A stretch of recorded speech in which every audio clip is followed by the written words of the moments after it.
코로나19로 인해 죽음을 마주하게 됐어요. 죽음이 멀리 있지 않고 우리 일상과 마주 앉게 되었습니다. 지금까지 우리는 죽음을 추상적이고 멀리 있는 존재로 여겼는데 코로나19를 겪으면서 달라졌어요. 죽음은 그저 우리 안에 갇힌 사자, 철창 안에 갇힌 호랑이에 불과했어요. 언젠가 나도 그들처럼 죽는다고 생각은 했지만 우리 안에 갇혀 있다고 여긴 것입니다. 일종의 판단 중지지요. 죽음이 갖는 무서움, 저놈이 날 잡아먹을 수 있다는 공포는 관념으로만 존재할 뿐이었지요. 무시무시하고 날카로운 이빨을 가진 사자, 호랑이와 외나무 다리에서 만날이라고는 꿈에도 생각지 못했죠. 적어도 오늘은 아닐 것이야 라고 생각하며 살아왔던 겁니다. 그런데 저 우리의 사자가 모래알 수만큼이나 막연했던 죽음이 갑자기 우리에게 죽음의 실체를 이제야 대면하게 된 것이지요. 죽음이 얼마나 무시무시한지, 코로나19로 인해 우리 안에 갇혀 있다고 여긴 사자와 호랑이, 즉 죽음이 길거리로 뛰어나온 거지. 죽음의 공포, 굶주린 맹수의 습격을 한두 사람이 아니라 온 마을, 온 도시, 온 인류가 깨닫기 시작한 거야. 생각해보세요. 으르렁대는 호랑이는 무섭기는 하나 우리 안에 갇혀 있다고 생각하고 살았는데 그놈이 그 끔찍한 공포가 거리로 뛰쳐나온 겁니다. 두려움에 바들바들 떠는 사람이 타인이 아닌 코로나19를 겪는 우리 자신입니다. 그런데 이 호랑이, 저 사자가 안 보여. 어디서 어떻게 나타나 덮칠지 몰라요. 마이너스 죽음의 공포가 일상이 됐어요. 우리 안에 있던 죽음, 지금까지 알던 그 사자가 아니야. 두렵지만 그래도 안심하고 봤던 그놈이 골목 어귀에서, 출근길 만원버스 안에서, 시장 가다가 딱 마주치게 된 겁니다. 존재하는 것은 모두 죽는다는 철학자나 성직자의 가르침보다 더 강렬하게 이 죽음이란 무시무시한 사자를, 저 괴물을 코로나19가 인류에게 보여주고 만 겁니다. 우리가 발 딛고 섰던 인류의 문화 문명이 원폭으로도 무너지지 않던 문명 문화가 조그마한 바이러스한테 허망하게 무너진 것이지요. 마이너스 우리가 발 딛고 살아왔던 지금까지의 문화 문명이 허망하게 무너진 것이지요. 죽음 앞에 생의 기원마저 힘을 잃어버렸어요. 진화론자의 주장처럼 호모 사피엔스가 원숭이로부터 혹은 침팬지로부터 갈라진 역사가 사실이든 아니든, 아니, 하나님이 창세기를 통해 인류 창조의 비밀을 밝히신 것이 진실이든 아니든, 오늘날이 무시무시한 사자가 날뛰는 아비규환 속에서는 의미를 잃어버린 겁니다. 혹은 민주주의가 가르쳐온 자유와 인권, 프라이버시의 보장 같은 생명의 권리가 침해를 받아도 말 한마디 못하고 복종하는 상황을 가져온 것이지요. 실존적으로 우리가 죽음을 겪고 있다는 것이 핵심. 마이너스 코로나19가 죽음이 모든 가치를 빨아들이고 있다는 것인가요? 실존적으로, 현실적으로 우리가 죽음을 겪고 있다는 것이 핵심입니다. 종교 다 그만두고, 진화론 다 그만두고서라도 말이죠. 그런데 이 죽음이 내일 몇 시 몇 분에 나타나는 게 아니고, 언제 저놈이 날 잡아먹을지 모르겠다는 겁니다. 그게 공포지요. 예정된 죽음은 공포가 아닐지 몰라요. 언제 어떻게 나타날지 모르는 죽음, 느닷없는 공포가 정말 무서운 존재지요. 코로나19로 인해 절대적 존재에 대한 믿음마저 흔들리고 있습니다. 여태껏 한국인의 종교는 서구인과 달랐어요. 종교가 파국적이고 부딪히는 것, 깨지는 것, 부서지는 역사를 거쳐온 면에서 치열하지 않았어요. 우리 신앙의 선조들이 순교와 죽음으로 종교를 증거했으나 일반적인 신앙인들은 믿음이 점잖다고 할까요? 치열하지 않았지. 동양 사상이 훌륭해서 그런지도 몰라요. 극적이고 드라마틱한 그리스도교와는 달라요. 공자를 떠올려봐요. 생김새부터 온화하잖아. 제자들 중에 배신한 제자도 없고 편안해요. 수레도 타고 다녀. 예수님에게 수레가 어디 있었어요? 심지어 맨발이야. 제자들이 있긴 있는데 공자 같은 제자들이 아니여. 공자 제자들은 먹을 것 다 벌어가지고 죽은 모시듯이 했지만 예수님 제자들은 배신을 밥 먹듯 합니다. 오병이여, 만선으로 혹은 병든 환자를 싹 낫게 하는 기적을 보여줬지만 자기 살려고 배신을 했어. 공자의 제자들은 당대 최고의 지식인인데 예수님의 제자와 비교 불가야. 무식한 어부들도 있고 이처럼 아주 드라마틱한 신앙이지만 동양의 믿음은 상대적으로 조용한 거지. 저쪽은 세기의 승자가 되었지만 예수님의 고통스러운 창에 찔려 피를 흘리는 신앙이지요. 그리스도교를 타 종교와 비교하려고 하는 게 아니라 상징이 그렇다는 거야. 그리스도교에서 말하는 죽음, 드라마틱한 죽음의 공포를 한국인이 코로나19를 통해 경험하게 됐다는 말인가요? 하루 수천 명이 죽고 며칠 사이에 100만 명이 확진 판정을 받으며 화장터에 흰 천으로 감싼 코로나19로 인해 죽은 시체가 장작더미에 쌓여있는 절망적 죽음을 생각해봐요. 시신을 소각하는 연기가 온 천지로 가득한 그런 죽음. 얼마 전 AP통신이 인도에서 화장터가 분묘 대기하고 있는 시신들이 있다고 보도했잖아요. 우리가 직접 겪지 않았더라도 서양의 경우 확진자 급증으로 의료체계가 붕괴되었어요. 병원 화장실에 시신이 방치돼 있고 환자들이 배설물 사이에 누워있는 모습이 공개돼 충격을 주었어요. 시신과 환자, 배설물 등이 널브러져 있는 처참한 참상을 떠올려보라고요. 코리아 방역이 성공하고 안 하고가 아니야. 모든 질병에 대해 소위 과학의 이름하에 위생이란 말이 생겨나. 마이너스 역병의 역사를 보면 동서양이 따로 없지만 그래도 자세히 들여다보면 뭔가의 흐름이 보여요. 우선 바이러스라는 말, 그리고 백신이라는 말부터 다 달라요. 바이러스는 독을 뜻하는 라틴어 비루스에서 유래되었는데 그게 유럽에서 세계로 퍼지면서 우리는 영미문화권에서처럼 바이러스라고 불러요. 중국과 북한은 비루스, 일본은 독일식 우이루스라고 하고요. 또 우리가 백신이라 부르지만 일본은 왁진이라고 해요. 동서양의 문명 문화의 차이도 분명하게 그 민낯을 드러낸 셈이지요. 코로나19는 동쪽에서 시작돼 서쪽으로 번졌는데 과거 역병의 전파 경로도 이와 다르지 않았던 것 같아요. 역병을 통해 인류가 어떻게 변모하게 됐나요? 1665년 무렵 대역, 즉 흑사병이 창궐했을 때 영국 런던이 아수라장이 됐어요. 런던 인구 46만 명 가운데 약 10만 명이 사망했고 3분의 2는 시골로 피난길을 떠났다고 합니다. 심지어 1666년 9월 2일 대화재로 온 도시가 화염에 휩싸일 정도였어요. 그때 런던 가옥이 목조였어요. 빈민가의 비좁은 골목, 길바닥은 진창이어서 쥐들이 들끓기 딱 좋은 구조였어요. 흑사병으로 도시는 황폐화되었고 수많은 이가 세상을 떠나고 말았어요. 그런 끔찍한 비극을 겪고서 런던 시민들은 목재 대신 돌과 벽돌로 도시를 재건하기 시작했어요. 콘크리트와 석조 건물이 등장하게 된 겁니다. 쥐가 더는 창궐하지 못하게 말이야. 그러니까 동양은 목조, 서양은 석조라는 개념이 흑사병 이후 생겨난 거지.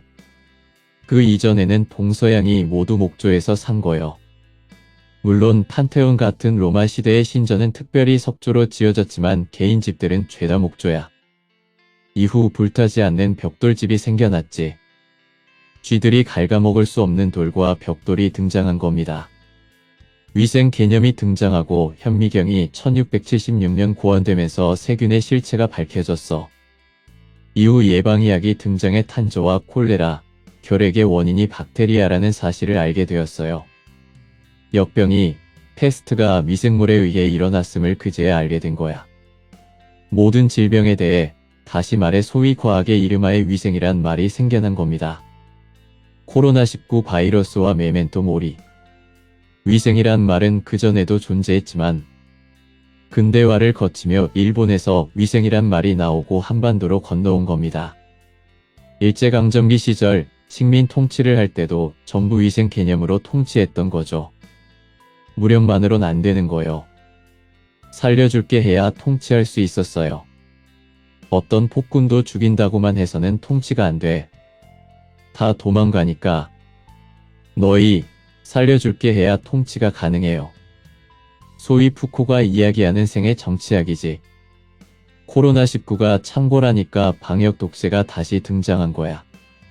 너희 살려줄게라고.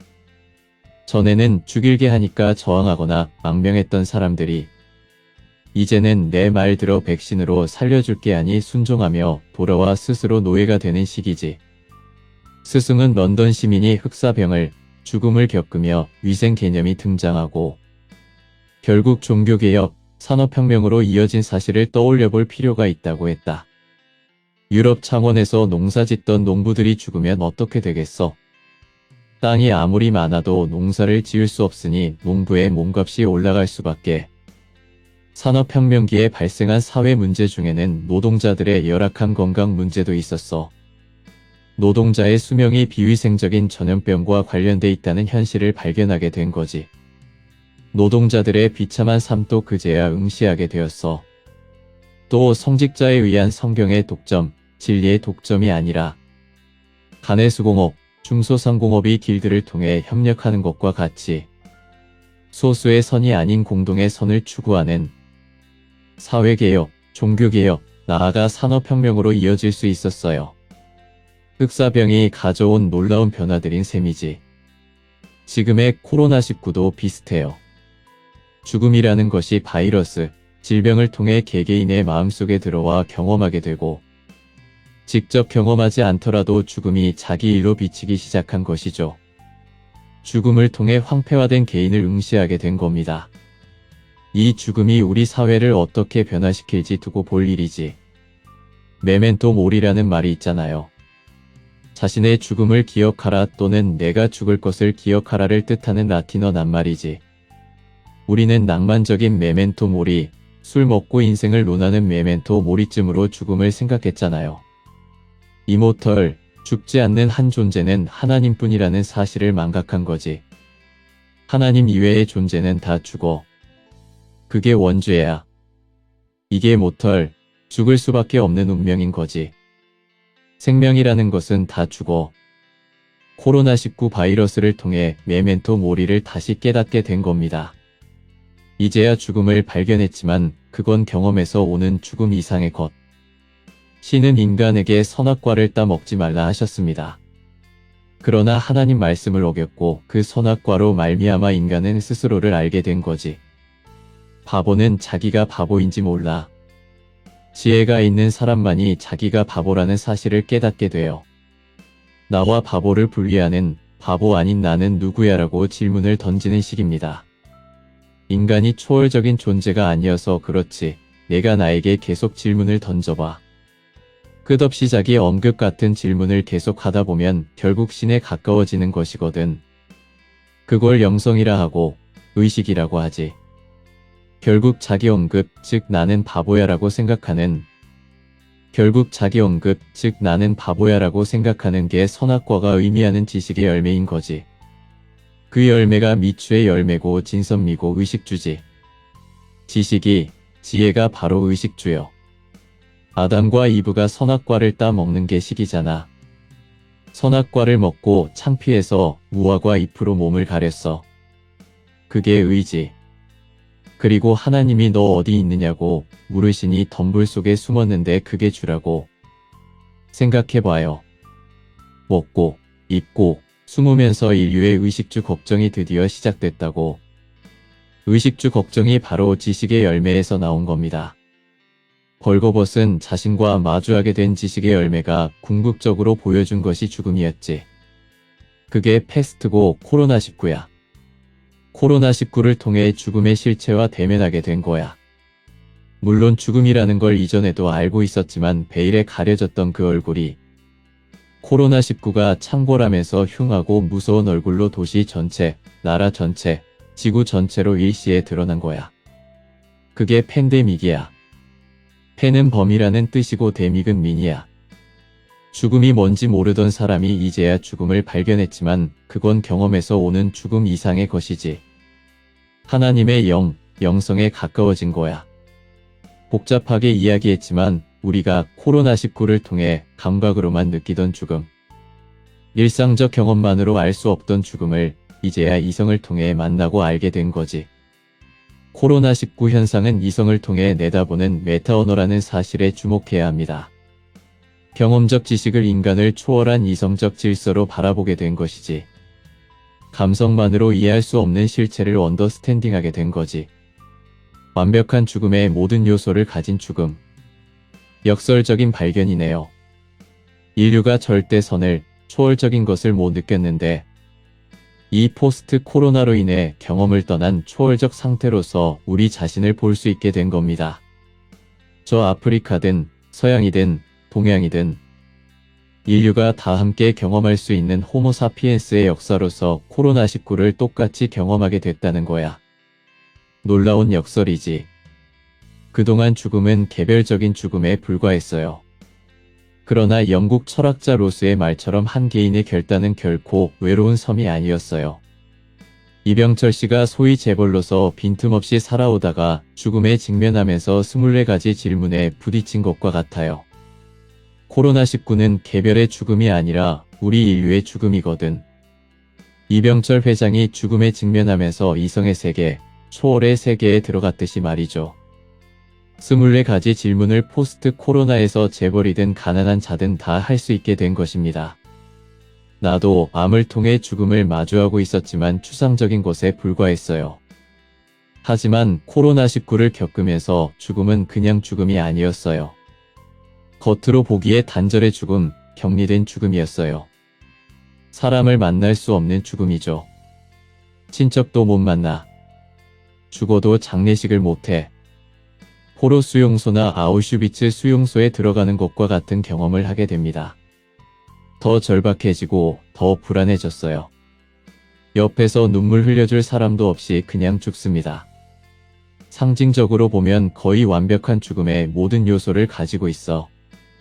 포스트 코로나는 스스로 결단하고 성찰하는 인간의 진정한 모습을 발견할 수 있게 만들었어요.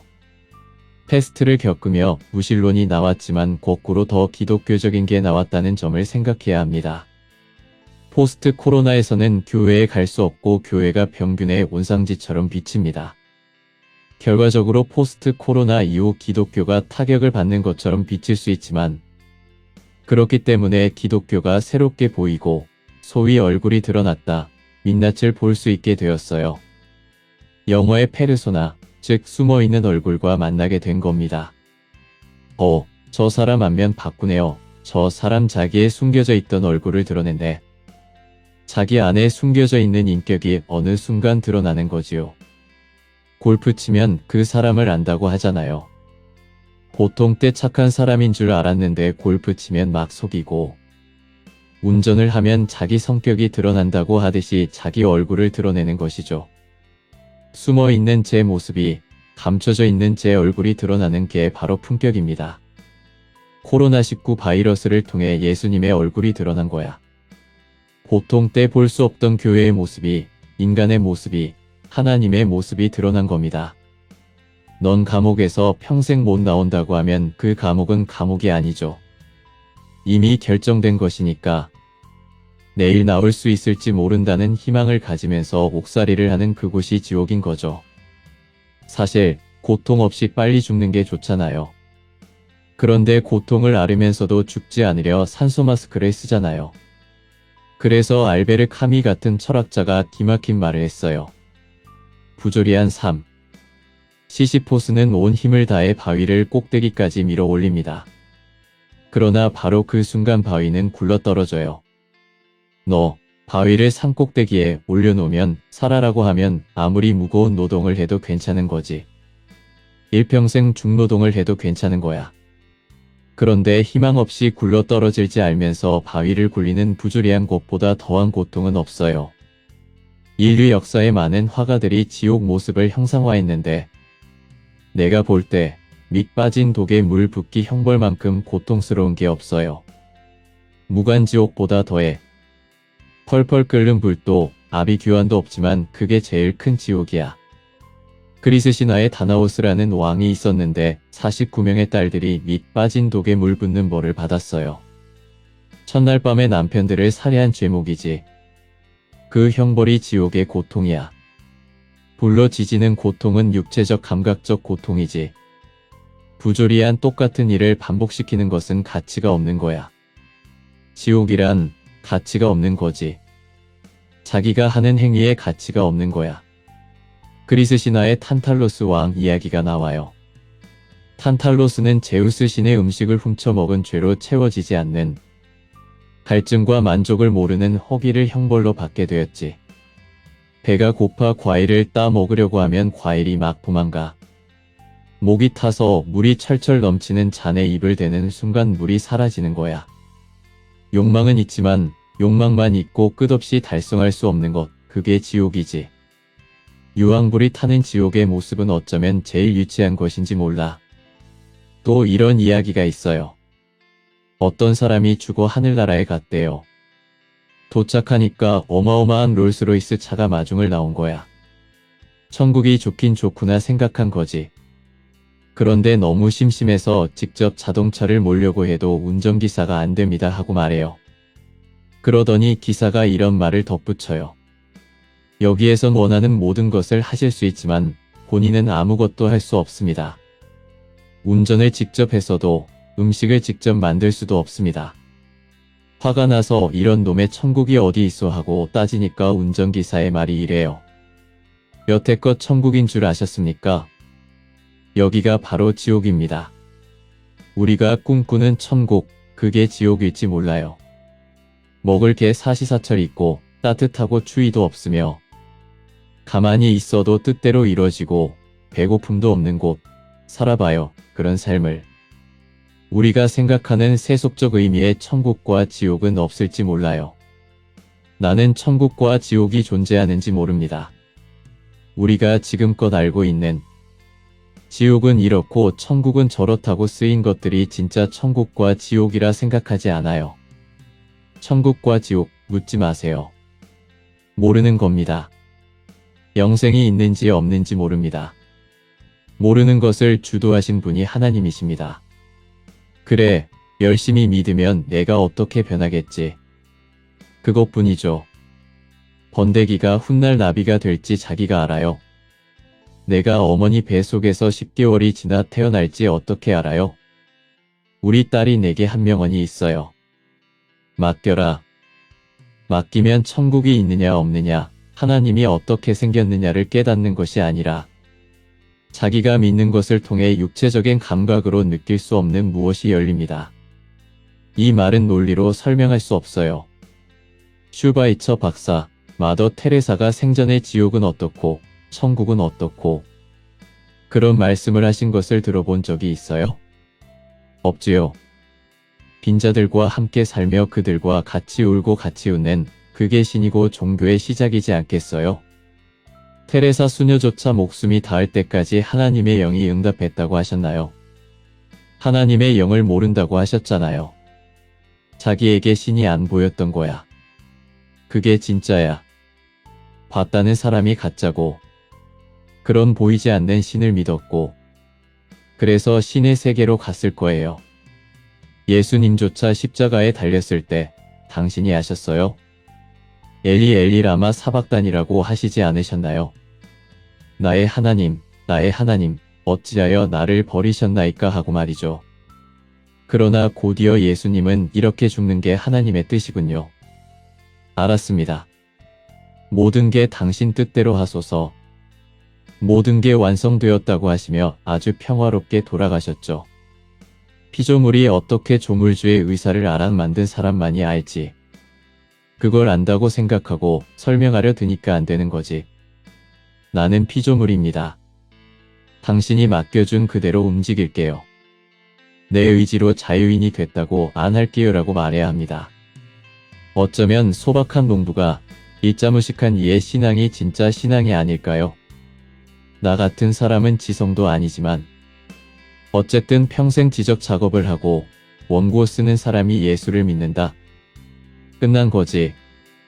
내가 뭘 쓴다면 하나님이 써주시는 것인데 누가 읽어? 사람들은 성경도 안 읽는데 내가 아직도 글을 쓰고 이렇게 대담하는 게 하나님을 제대로 안 믿어서 그런 것일지 몰라요. 내가 믿으면 기자와 대담하겠어요? 안 해요. 아직도 사탄의 유혹이 남아있고 선악과의 쓴맛이 아직도 목구멍에서 근질근질하니까 이런 소리를 하는 것이니까요.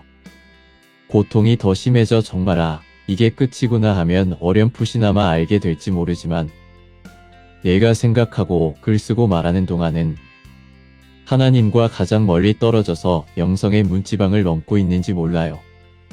나보다 더한 예수님의 제자 베드로도 새벽닭이 울기 전에 3번이나 예수님을 부인하며 도망갔는데 베드로만큼 내가 믿어요? 그래서 나는 정치적, 종교적인 신념이 있다는 사람 곁엔 안 가요. 갔다가는 반드시 해를 입어. 신념을 가진 사람이 죄를 지어요. 신념의 이름으로 죄를 지으니까. 지금까지 메멘토 모리, 저자 이어령 옹김 김태환 중에서 함께 했습니다. 종교적인 가치가 담겨 있어서 이해하지 못하는 부분이 있었지만 삶과 죽음, 그리고 신앙에 대해서 생각해 볼 수 있었습니다.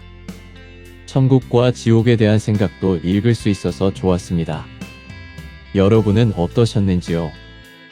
끝까지 시청해 주셔서 감사합니다.